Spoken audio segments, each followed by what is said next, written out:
Hey everyone, how are we doing today? It is Friday, Friday the 20th. Yes, glad that I'm able to join you today on this lovely Friday, and I'm talking today about a few things that I've been observing and lessons that I see a lot of people probably need to apply in their business. So this is something that, as a business person on social media and even just in business in general, this is why having systems are so important, because sometimes we think about systems as a headache, and it is a headache to set up. As an engineer, I face that all the time in every work environment I went into. People are very reluctant to set up these systems, but what they don't realize is that when you have systems in place, in the future, when things occur, you're just following a procedure, you're following a system. And right now, one of those lessons, I am going through that, systemizing and processing out certain things, not only for my business, but for clients as well, so that it assists them in the future when I'm not around to be able to help them with that. So we're going to jump right into today's training, social media, your business, and lessons that could be learned. And where does this all come from? So for those of you who don't know me, my name is Hillary. I'm the marketing mom.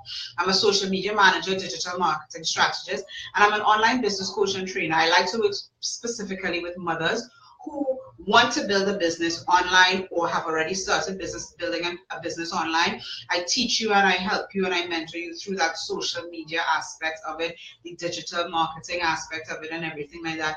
And in the midst of all of that, because I am a mom of 2.5, 2.8, we're almost there. We've got about 1 more month to go before our new addition joins us. So being a mother as well in business takes a toll, and being a new mother, there are many women who, when I speak to them, they say, well, women are in business, but sometimes they're either not moms or they're moms of teenagers. And it's a huge difference when you're trying to build a business with a mom as a teenager and a mom pregnant. You have a 2-year-old, you've got a 4-year-old, and you're trying to build this business. Thank you so much for joining us today. Don't forget to share if you like this video, right? So I was watching, as a mom, I'm in different mom groups. And some moms, they do different businesses part-time. And this is where I'm going to give you this example, and I want to pull out the lessons from the things that you do, things that you don't do, and things that you could have done better, all right? So the situation was, she is in a type of business where there's a lot of physical activity to be done. You've got a lot of setup. It's not exactly event planning, but it's something like that. So if somebody's hosting an event, they offer a service of different recreation activities, blow-up pools, and all of these other sorts of things, right? And the background story, whether it was complete or not, was that, she had a friend who knew that she did this business. They contacted her to do an event for an organization, and then it was set for a specific date, so she had that in mind when she had to do all of these things. And then the day before, she was called up and said it has to be set up today or tomorrow, something very short, a very short turnover like that. And then, so basically, she just got all her stuff together, went to the appointed location, cleaned up the area, and it took a lot of effort. So her story was that it took a lot of effort, it took a lot of time. She set everything up, and then the owner of the venue came out. He said he didn't approve of the equipment, didn't approve of the things that she had, and they had to get it off his property right away.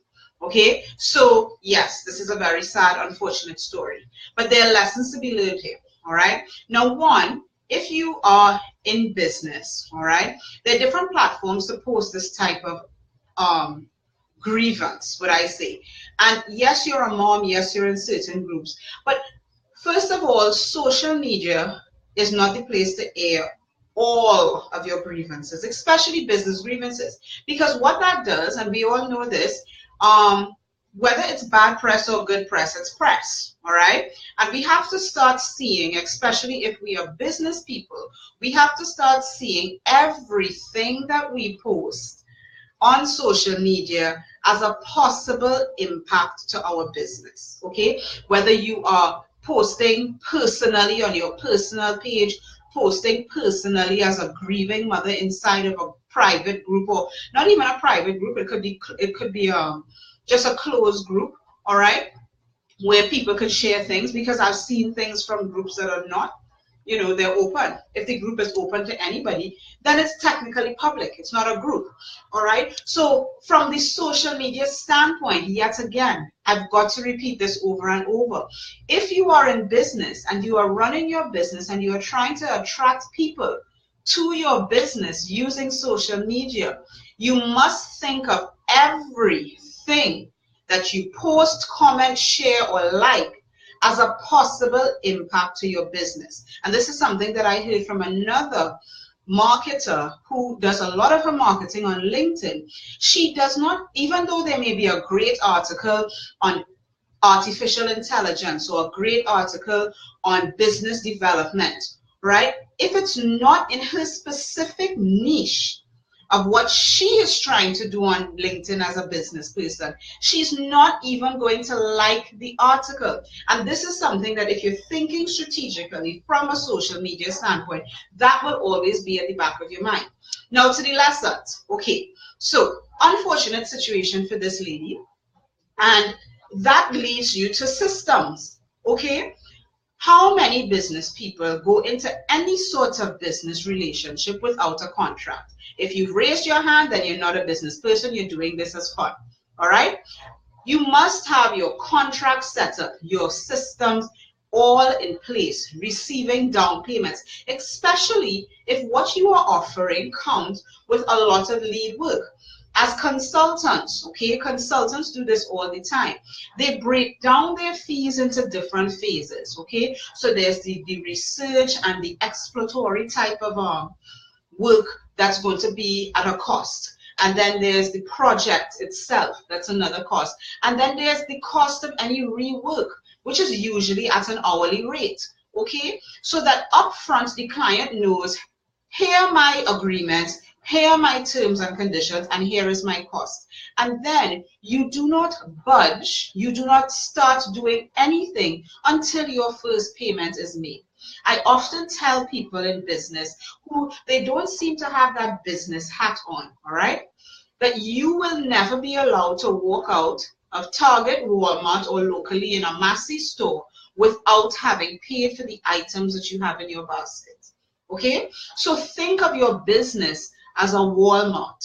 Somebody comes with their trolley and they would like this service, and that service. Before you allow them to leave, they must pay you. Okay? So all of these lessons, and these are simple businesses. And a lot of people think that systems in business, especially in the online, has become very easy. Okay, you've got tools like 17 Hacks or any other CRM system where you bring people in, they're already in your database, you have their email, you create invoices on an automatic basis, whatever the case may be, right? So online, it has become a lot easier, and a lot of people omit this aspect of their business, okay? They do. And the reality is your business is not a business if you are not receiving income for the services that you provide. Okay, so I really want this lesson to be driven home. One, yes, you need to put in your systems. Two, remember that everything that you post on social media has an impact on your business, whether it's good or bad. Because let's say, for example, somebody who was interested in the service that she offered, because of her lack of professionalism, the crying, the tears, the inability to actually have a system, no invoices or anything like that. Yes, one person may be like, oh, well, that's somebody I could take advantage of. But another person who is more business minded would be like, I don't think I want to do business with somebody who doesn't have their systems all together in place. And that is something that we need to think about, okay? Remember, social media is a public domain. A lot of arguments are going on now about the privacy and blah, blah, blah. And maybe I have a different opinion on that. You just need to be careful with what you put out there. It's the same thing with the spoken word. Once it's out, you can't get it back. Okay, once the spoken word is out, you can't get it back. Think about social media that way, regardless of all the laws and regulations that people want to try and put into place. Social media in and of itself is a public domain that you control. You control what goes out there in the public, and the impact that will have on your life and on your business depends on what you put out there. Okay, that's social media for you. Businesses use social media very strategically, and it's time that you start doing that too if you own a business, even if it is a part-time hobby or whatever the case may be. Your business, regardless of what you're doing, is going to be impacted by what you post on social media. Your careers, we've seen that go through, right? The cycle where companies, before they even hire somebody, went on Facebook and went on whatever, Snapchat and Instagram, to see what are these people doing on social media, and is this the type of person that I want in my organization. Now people may say, well, how I am in my office is different to how I am on social media. And the reality is, if you are just one nice holistic person, eventually what you do on social media will come and flash out in the office, and you may not be able to discern the differences, and your employer is going to be a little embarrassed. Same thing with your business. Okay, so you want to make sure that what you're doing on social media is coherent with the image that you want for your business. And then also in your business, because of this situation, I just had to talk about the systems. All right, you've got to have certain systems laid out and in place for your business, unless you will fall into situations like this, where this poor lady went and did practically all of the work and never got paid for it. And that is something that should never happen in any business. You never walk out of a Walmart without paying for the goods in your cart. Somebody should never take your services without paying for them. All right, so that's my lesson for you today. Again, I'm Hillary, the Marketing Mom. If you want to learn more about how to build a business online, attracting people to your business, leads and sales, using the principles of attraction marketing, I've left a link in the description of this video. HillaryDeFreitas.com/A as in apple, M, man, F, formula. Got it? All right. Have a great day and have a great weekend. Talk to you soon. Bye, everybody.